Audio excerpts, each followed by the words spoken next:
ഈ ചേച്ചി ഒരു കുന്നിന്റെ മുകളിൽ നിന്നും കാല് തെറ്റി താഴേക്ക് വീഴുകയാണ്. വീണ വീഴ്ചയിൽ തന്നെ അവർക്ക് അത്യാവശ്യം നല്ല സീരിയസ് ആയ പരിക്ക് സംഭവിച്ചു. എന്നാൽ ഇവരെ ഹോസ്പിറ്റലിൽ എത്തിക്കുവാൻ, ഏറ്റവും അടുത്തുള്ള ഹോസ്പിറ്റലിൽ എത്തിക്കുവാനായിട്ട് തടസ്സമായി നിൽക്കുന്നത് ഈ മലയാണ്.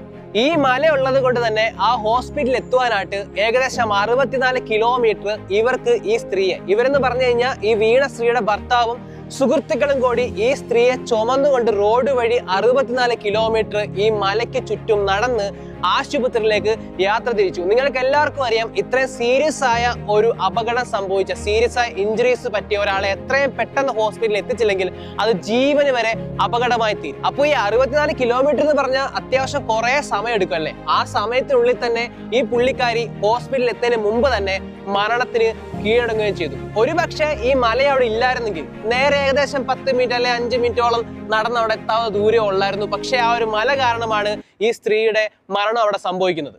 ശരിക്കും ഈ ഒരു സംഭവത്തോടു കൂടി തകർന്നു പോയത് ആ സ്ത്രീയുടെ ഭർത്താവായിരുന്നു. കാരണം സ്വന്തം ഭാര്യയെ രക്ഷിക്കാൻ സാധിക്കാത്ത ഒരു വിഷമവും സങ്കടവും ദേഷ്യമെല്ലാം അദ്ദേഹത്തിന്റെ മനസ്സിലുണ്ട്. അതുകൊണ്ടാണ് അദ്ദേഹം തിരിച്ച് പെട്ടെന്ന് ഓടിയത് ആ മലയിലേക്കാണ്.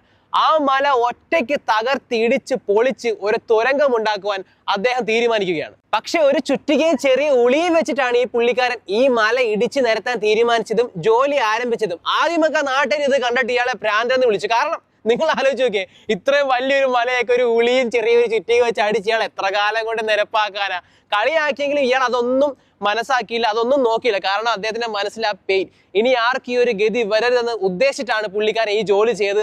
എന്ന് തീരും, എത്ര നാളുകൾ കൊണ്ട് തീരുമെന്ന് ഞങ്ങൾക്ക് അറിയില്ലെങ്കിലും ഇയാൾ രാവും പകലും ഒരു ഭ്രാന്തനെ പോണക്ക് അവിടെ കിടന്ന് പണിയെടുക്കുകയാണ്. ഏകദേശം 22 വർഷത്തോളം, 22 വർഷം പട്ടിയെ പോണക്ക് പണിയെടുത്ത് അവസാനം അദ്ദേഹം മല തുരന്ന് ഒരു തുരങ്കം സീത കറക്റ്റ് നേരെ ആ ഹോസ്പിറ്റലിലേക്ക് എത്തുന്ന രീതിയിൽ അദ്ദേഹം മാറ്റിയെടുക്കുകയാണ്. 64 കിലോമീറ്റർ യാത്ര ചെയ്ത് എത്തേണ്ട സ്ഥലത്ത് ഇന്ന് വെറും 360 ഫീറ്റ്, വെറും 5 മിനിറ്റ് പോലും വേണ്ട, 2 മിനിറ്റ് പോലും വേണ്ട, നടന്നെത്താവുന്ന രീതിയിലേക്ക് ഇന്ന് അദ്ദേഹം ആ തുരങ്കം ഉണ്ടാക്കി ഒരുപാട് ജീവനുകളെ രക്ഷിക്കുവാൻ കാരണമായി തീർന്നു. ബീഹാറിലാണ് കേട്ടോ 1960 ഈ സംഭവം നടക്കുന്നത്. ദശരഥ് മാഞ്ചി എന്ന് പറയുന്ന ആളാണ് 22 വർഷത്തോളം കാത്തിരുന്ന് 22 വർഷമെടുത്ത് ഈ തുരങ്കം ഉണ്ടാക്കിയത്. ഈ സംഭവത്തിന് ശേഷം, ഈ മഹാസംഭവത്തിന് ശേഷം ദശരഥ് മാഞ്ചിയെ ദി മൗണ്ടൻ മാൻ എന്ന് അറിയപ്പെട്ടു. മാത്രമല്ല 2015 ഈ ദശരഥ് മാഞ്ചിയുടെ ജീവിതം തന്നെ ഒരു സിനിമയായിട്ട് ഇന്ത്യയിൽ എടുത്തു, ബോളിവുഡ് സിനിമയായിട്ട് എടുത്തു. ആ സിനിമയുടെ പേര് മാഞ്ചി ദി മൗണ്ടൻ മാൻ എന്നായിരുന്നു.